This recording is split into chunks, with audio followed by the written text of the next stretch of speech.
Hello दोस्तों, आज हम लोग पढ़ने वाले हैं बिहार बोर्ड का क्लास 7 का अध्याय नंबर 3 ऊष्मा। ऊष्मा के बारे में पढ़ने जा रहे हैं। ये ऊष्मा क्या है, सबसे पहले ये जानेंगे इस पूरे चैप्टर में। तो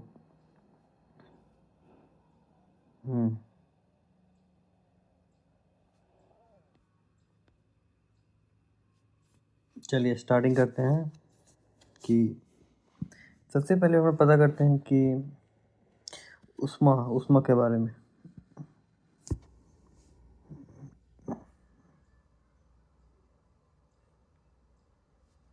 इसमें दिया हुआ है कि हम जाड़े में ऊनी और रंगीन कपड़े पहनना पसंद करते हैं, गर्मियों में सूती और हल्के रंग के कपड़े। ऐसा क्यों?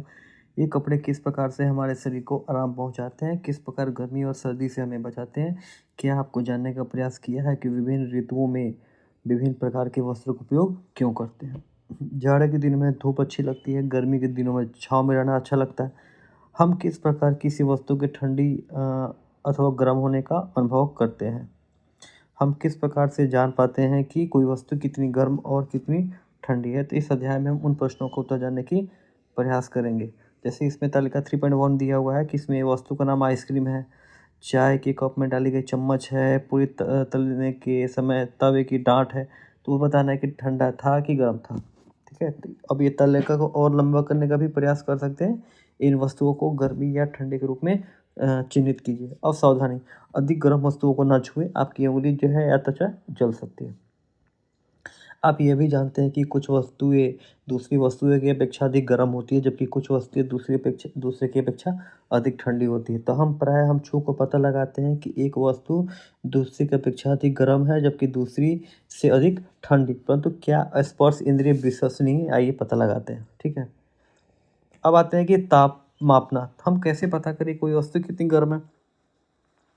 तो किसी वस्तु की गर्मी की विश्वसनीय माप उसके ताप से की जाती है। ताप मापने के लिए उपयोग की जाने वाली युक्ति यानी यंत्र को तापमापी या थर्मामीटर कहते हैं। जब घर में किसी को बुखार आता है तो हम लोग उस चीज़ से उसको नापते हैं।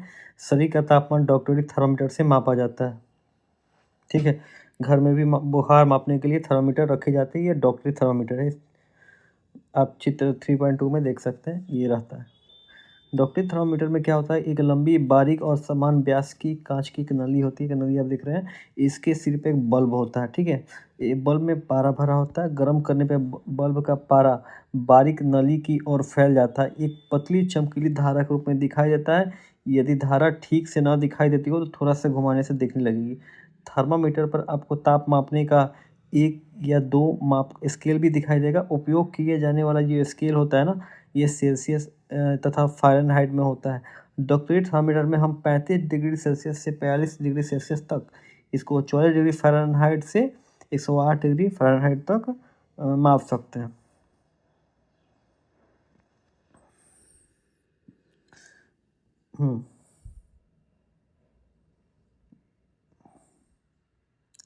इसमें है कि मानव शरीर का जो समान ताप होता है ना, वो 37 डिग्री सेल्सियस या 98.6 फ़ारेनहाइट माना जाता है।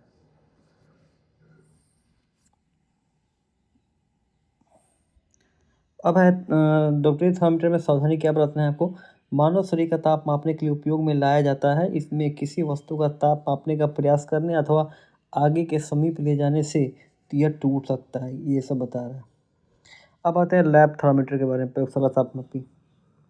प्रयोगशाला में ताप मापने के क्रम में लाए जाने वाले तापमापी को प्रयोगशाला थर्मामीटर कहते हैं। अपने इस थर्मामीटर का जो परिसर होता है ना, वो होता है 10 डिग्री सेल्सियस से लेकर 110 डिग्री सेल्सियस तक। अब इसमें क्या है,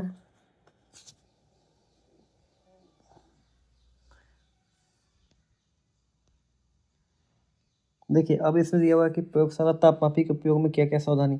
तापमापी को कभी भी ऊर्ध्वाधर रखना चाहिए, यानी सीधा रखना चाहिए, तिरछा नहीं रखना चाहिए। तापमापी का जो बल्ब होता है ना, उसमें जल से पूरी तरह घिरा होना चाहिए जिसका ताप मापना है। बर्तन की दीवार को नहीं छूना चाहिए। ये सब सावधानी आपको बरतना करना पड़ेगा। इससे कह रहा है कि तापमापी के बल्ब को गर्म जल में डुबाइए, पारे के तल के स्थिर हो जाने तक प्रतीक्षा कीजिए।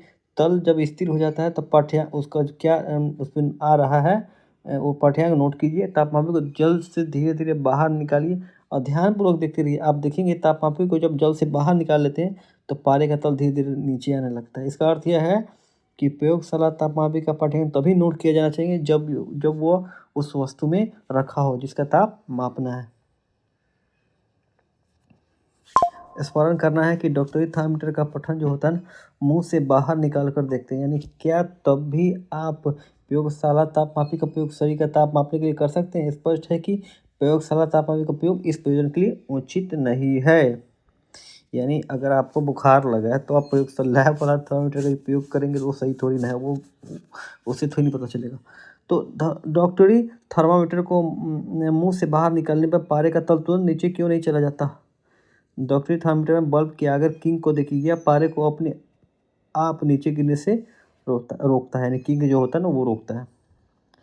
चिकित्सक द्वारा आजकल डिजिटल थर्मामीटर का प्रयोग किया जाता है जिसमें पठन अंकों में दिखाया जाता है, जिससे ताप जानना आसान होता है। अब विभिन्न परियोजना के लिए विभिन्न तापमापी का प्रयोग करते हैं। मौसम विभाग द्वारा न्यूनतम तथा अधिकतम ताप वाले तापमापी का प्रयोग किया जाता है। अब आते हैं ऊष्मा का स्थानांतरण। ठीक है,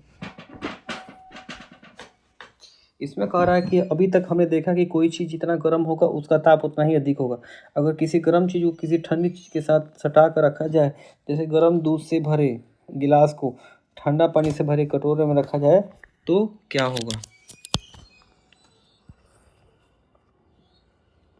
आपने अपने घरों में तवे पर रोटी बनते और कढ़ाई में सब्जी बनते समय बर्तन को जलते चूल्हों के ऊपर गर्म होते देखा होगा। आपने सोचा कि बर्तन किस प्रकार गर्म हो जाती है।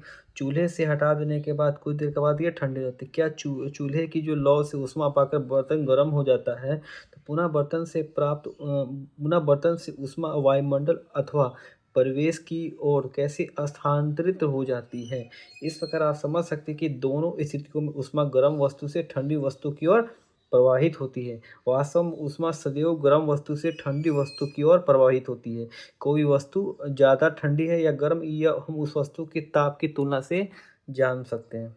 अतः हम कह सकते हैं कि ऊष्मा जो होता है ना उच्च ताप वाली वस्तु से निम्न ताप वाली वस्तु में जाती है। क्या समान ताप वाली दोनों वस्तु में ऊष्मा स्थानांतरित नहीं होगी। ऊष्मा का स्थानांतरण किस प्रकार होता है इसका हम लोग खोज करेंगे। तो ये सब क्रियाकलाप है।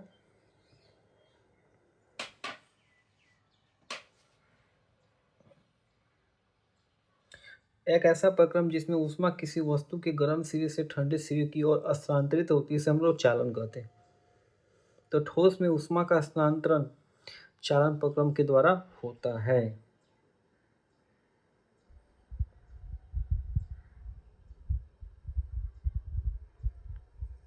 तो ये सब दिया है पिक्चर में। इसमें क्रियाकलाप दिया सकता है कि वो वस्तु किससे बना है और क्या उसका दूसरा सिरा गर्म हुआ, हाँ या ना, बस लिखना है। जो पदार्थ अपने से होकर ऊष्मा को एक सिरे से दूसरे सिरे तक जाने देते हैं उन्हें हम ऊष्मा का चालक कहते हैं। यानी जो पदार्थ अपने से होकर ऊष्मा को किसी और सिरे में जाने देते हैं उन्हें हम ऊष्मा का चालक, जैसे लोहा हुआ, एल्युमिनियम हुआ, तांबा हुआ, ये सब चालक होते हैं।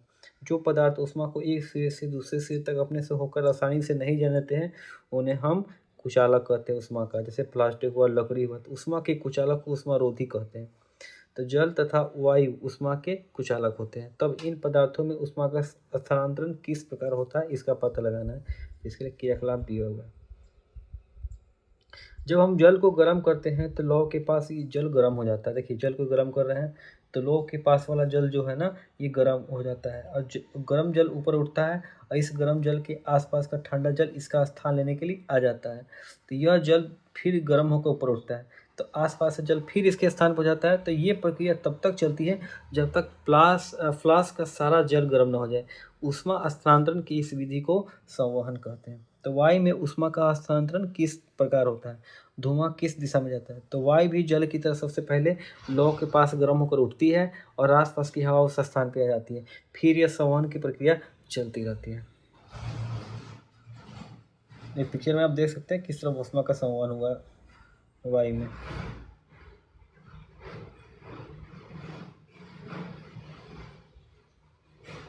अब इसमें ध्यान देने वाला बात क्या कह रहा है, देखिए सावधानी में दिया हुआ है, मोमबत्ती से हाथ की दूरी बनाए रखें जिससे कि ये जले नहीं। ध्यान दीजिए, ऊपर की ओर वायु संवहन द्वारा गर्म होती है, इसलिए नली के ऊपर इसी सिरे के सामने वाला हाथ या मोमबत्ती के लौ के ऊपर वाला हाथ अधिक जो होता है ना गर्मी का अनुभव करता है, जबकि लौ के अगल बगल की हवा जो है ना गर्म हवा के ऊपर उठने पर स्थान लेती, वह संवहन द्वारा गर्म नहीं होती, इसलिए नली के निचले ही सिरे के सामने हाथ या मोमबत्ती की लौ के बगल वाले हाथ को अधिक गर्मी का अनुभव नहीं होता है। ये आप समझ सकते हो, ये थल समीर और समुद्री समीर का अंतर बताएगा इसमें। देखिए तटीय क्षेत्र यानी समुद्र के किनारे के लोग जो होता है ना प्रतिदिन एक मनोरंजक परिघटना का अनुभव करते हैं। दिन के समय जो होता है ना धरती जल की अपेक्षा ज़्यादा गर्म हो जाती है और स्थल के ऊपर की वायु जो होता है ना गर्म होकर ऊपर उठने लगती है। इनका स्थान लेने के लिए समुद्र की ओर ठंडी हवा और स्थल की ओर जो होती है ना चलती है। तो शाम को समुद्र की ओर जोर की हवाएं चलती है, तो चक्र को पूरा करने के लिए स्थल की ओर से गर्म हवा समुद्र की ओर बह जाती है। तो समुद्र की ओर से आने वाली हवा को समुद्री सिर कहते हैं और समुद्री समीर की ठंडी वायु का लाभ उठाने के लिए तटीय क्षेत्र के भवनों में खिड़कियां समुद्र की ओर बनाई जाती है।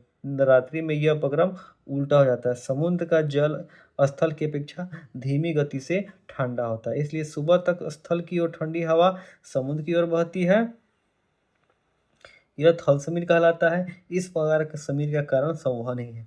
तो हम जाड़े के दिनों में धूप में बैठना पसंद करते हैं, क्यों?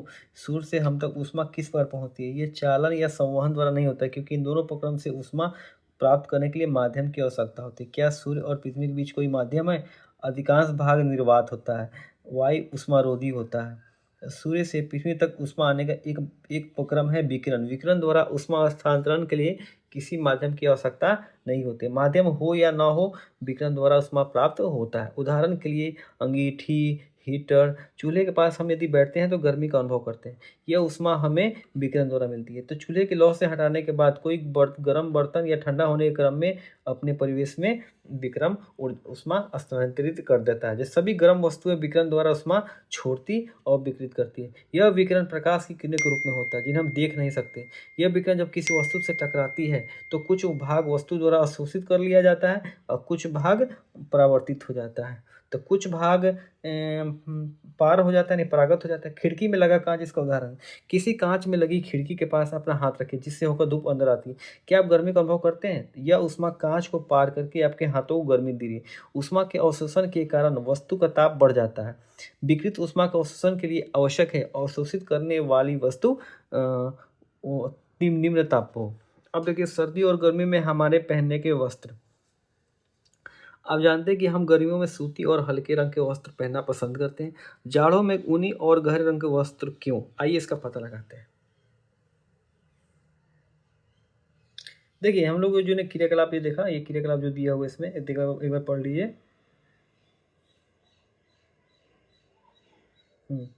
इस क्रियाकलाप से हम निष्कर्ष निकाल सकते हैं कि गर्मियों में सफ़ेद या हल्के रंग के वस्त्र अधिक आरामदेह क्यों प्रतीत होता है। गहरे रंग के पृष्ठ जो होता है ना अधिक ऊष्मा अवशोषित करता है और इसलिए सर्दियों में गहरे रंग के वस्त्र पहनना हमें सुखद लगता है। सफ़ेद या हल्के रंग के वस्त्र जो है ना अधिकांश ऊष्मीय विकिरण को परावर्तित कर देते हैं, इसलिए गर्मियों में सफ़ेद और हल्के रंग के वस्त्र अधिक आरामदेह होते हैं। तो सर्दियों में ऊनी वस्त्र हमें गर्मी बनाकर रखते हैं। सर्दियों में हम ऊनी वस्त्र पहनते हैं। ऊन जो होता है ना ऊष्मारोधी होता है। इसके अतिरिक्त ऊन के रेशे कुछ वायु रहती है जो हमारे शरीर से ऊष्मा को परिवेश में विकृत होने से रोकती है। हमें उस उष्णता का अनुभव होता है। अधिक सर्दी में हम एक मोटे कंबल की जगह दो अपेक्षाकृत पतले कंबलों को एक के ऊपर दूसरे को डालकर ओढ़ना पसंद करते हैं, क्योंकि ये दोनों कंबलों के बीच में वायु की परत है। ठीक है, अभी कि इसमें कुछ इंग्लिश वर्ड है, आप देख लीजिए इसको। आप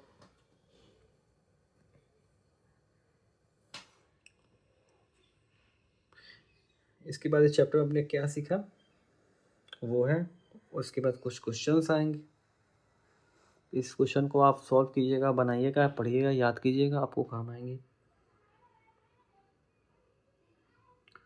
इसमें मैं आपको वीडियो को आप रोक कर इसको आप सॉल्व कर सकते।